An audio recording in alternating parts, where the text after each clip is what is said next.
High বন্ধুরা, আমার নতুন একটি ভিডিওতে তোমার সবাইকে স্বাগত। আজকে পড়ানো ছিল না, তাই ভাবলাম চৌপতি যাই কিছু খাই আসি। তারপরে আমি রেডি হয়ে বের হবো তখনই বৌদি জিজ্ঞেস করলো কোথায় যাও। আমি বললাম চৌপতি যাই কিছু খাই আসি। তখন বৌদি বলে বাইরে আজকে চাউমিন বানাবো।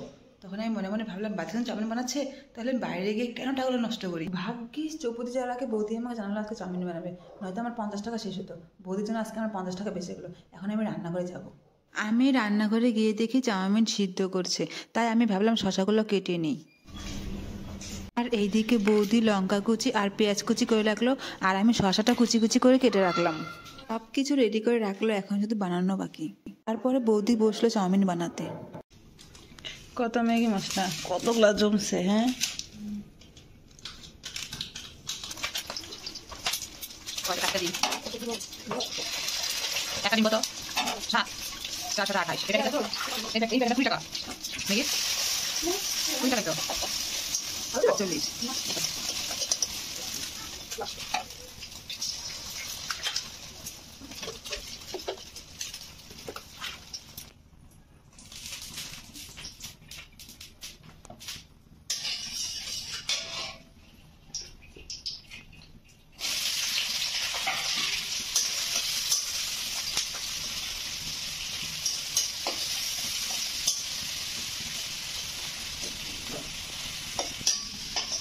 দুই কালার কে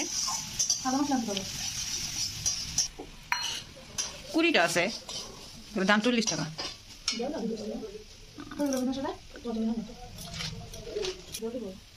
না জল দিয়ে পরে কিনে না, জল না কিনে দেয়, সসই তো দেয়।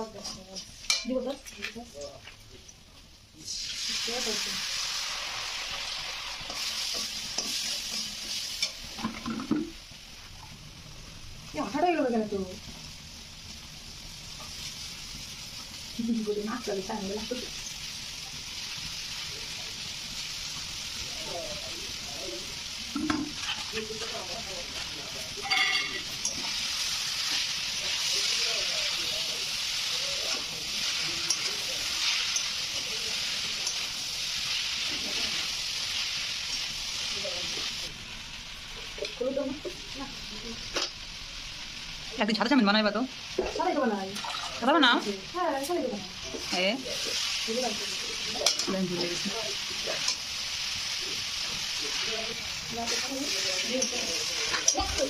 চাউমিন বানানো সম্পূর্ণ কমপ্লিট। আমরা খাবো চাউমিন, তাই তোজোর জন্য বানানো হচ্ছে ম্যাগি। ঘরে অনেক থার্মোকলের প্লেট, তাই ভাবলাম থার্মোকলের প্লেটে খাইয়ে ধুইতে হবে না, প্লেটটা একবারে নিয়ে ফেলাই দিব। এটা আমরা খাবো, তুমি কোনটা খাবা? আমি ওইটা খাবো। তুমি ওইটা খাবা? দেখতে তো সেই লাগতেছে না, ভিডিওর মধ্যে দেখতে সেই সুন্দর। প্লেটের অভাবে না, খাওয়া দেয় আমরা প্লেটগুলো ঢিল মেরে ফেলাই দেব, ধুইতে হবে না।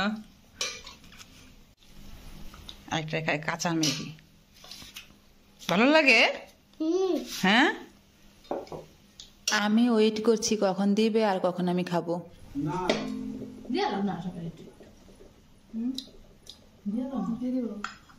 এখন জায়গা নাই তো, পরে চাট লাগবে। দোকানে আমি যদি এই এক বাটি চাউমিন কিনে খেতাম, তাহলে আমার 40 টাকা শেষ হতো। আর বাড়িতে 60 টাকা খরচ করে আমরা ফ্রেশভাবে বানিয়ে 4 জন মিলে এই চাউমিনটা খেয়ে নিলাম। তোমরাও কিন্তু এভাবে বানিয়ে খেতে পারো। আজকের ব্লগ আমার এখানে এসে, সবাই ভালো থেকো।